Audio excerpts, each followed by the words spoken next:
કલિયુગમાં ગણપતિ અને માતાજી પ્રત્યક્ષ ફળ આપનારા દેવતા છે.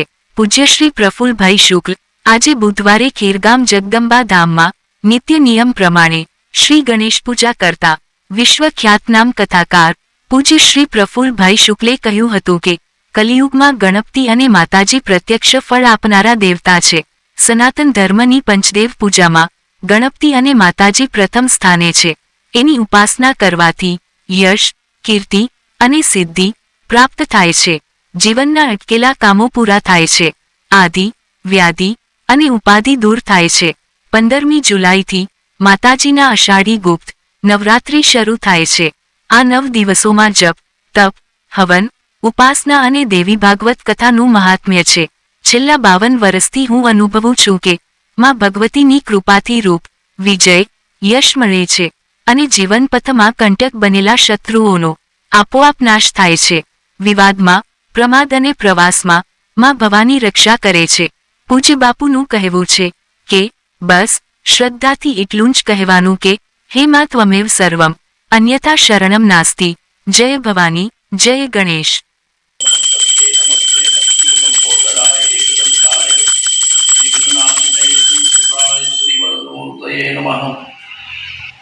વિઘ્નહર્તા શ્રી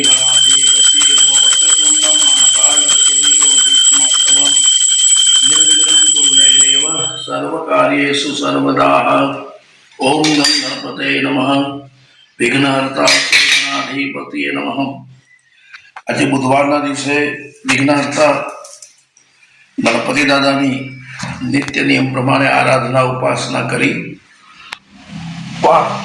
અભિનવ સુરત ન્યૂઝ માટે શ્રી ગણપતિ પૂજા અને માતાજીની પૂજાનું એક મહાત્મય કહેવાનું છે. કલો ચંડી વિનાયકો. કલિયુગમાં ગણપતિ અને માતાજી એ પ્રત્યક્ષ ફળ આપનારા દેવ છે અને એટલા માટે આપણા જ્યાં પંચદેવ પૂજામાં સનાતન ધર્મની જે વૈદિક પરંપરા છે એ પંચદેવ પૂજામાં ગણપતિ અને માતાજીનું પ્રથમ સ્થાન છે. પછી વિષ્ણુ, પછી શિવ અને પછી સૂર્ય. આ 5 દેવ ઉપર જ સનાતન ધર્મની પરંપરા ઊભી છે. ગણપતિ દાદાનું દર્શન કરીએ તો ખ્યાલ આવશે એ આંખ એની ઝીણી છે કેમ? બધાને બહુ ઝીણવટથી જોવે છે. એના કાન મોટા છે કેમ? એ બધાનું સાંભળે છે, બધું જ સાંભળે છે. એ લંબોદર છે, એનું પેટ મોટું છે કેમ? તો કહે એનું કારણ છે કે ગણપતિ દાદા બધું જ પચાવી દે છે, બધું જ સમાવી દે છે. આ વિઘ્નહર્તા ગણપતિ અને આદ્ય શક્તિ પરાંબા માં નારાયણી મહિષાસુર મર્દિની એ અષાઢી નવરાત્ર આવી રહ્યા છે. 15મી જુલાઈથી જે અષાઢી નવરાત્રનું પર્વ આવી રહ્યું છે જેને શાસ્ત્રોમાં ગુપ્ત નવરાત્રિ કીધી છે. ગુપ્ત નવરાત્રિમાં જે વ્રત થાય, જપ થાય, તપ થાય, હવન થાય અને દેવી ભાગવતની કથા સંભળાય તો એ ગુપ્ત નવરાત્રિ વિશેષ ફળ આપે છે.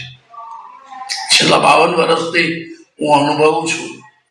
વિવાદે, વિષાદે, પ્રમાદે, પ્રવાસે, જલે ચાનલે, પર્વતે, શત્રુ મધ્યે, અરણ્યે શરણ્યે સદામાં પ્રપાહી ગતિસ્ત્વમ તમેકા ભવાની. અષાઢના નવરાત્રા, આસોના નવરાત્રા, મહા મહિનાના નવરાત્રા અને ચૈત્રના નવરાત્રા, આ 4 નવરાત્રા માતાજીની આરાધના માટે, માતાજીની ઉપાસના માટે બહુ મહત્વના છે.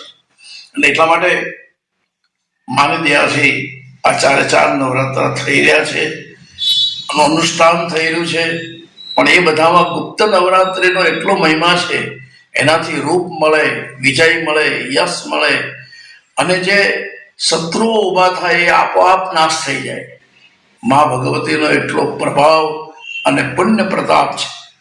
એ અષાઢી નવરાત્ર 15મી જુલાઈથી શરૂ થઈ રહ્યા છે અને ગણપતિને અને માતાજીને પ્રાર્થના છે કે સર્વનું કલ્યાણ કરો, સર્વને સિદ્ધિ આપો, સર્વને વિજય આપો, યશ, કીર્તિ આપો અને બધાના દુઃખોનો નાશ કરો, બધાને સુખ શાંતિ આપો.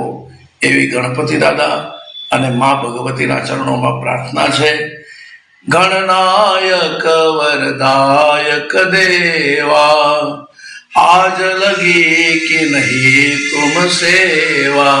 આ ગણપતિ દાદાના ચરણોમાં પ્રાર્થના છે. અસ્તુ. ધન્યવાદ. જય સિયારામ, જય ગણેશ, જય માતાજી, જય ગણેશ, જય માતાજી.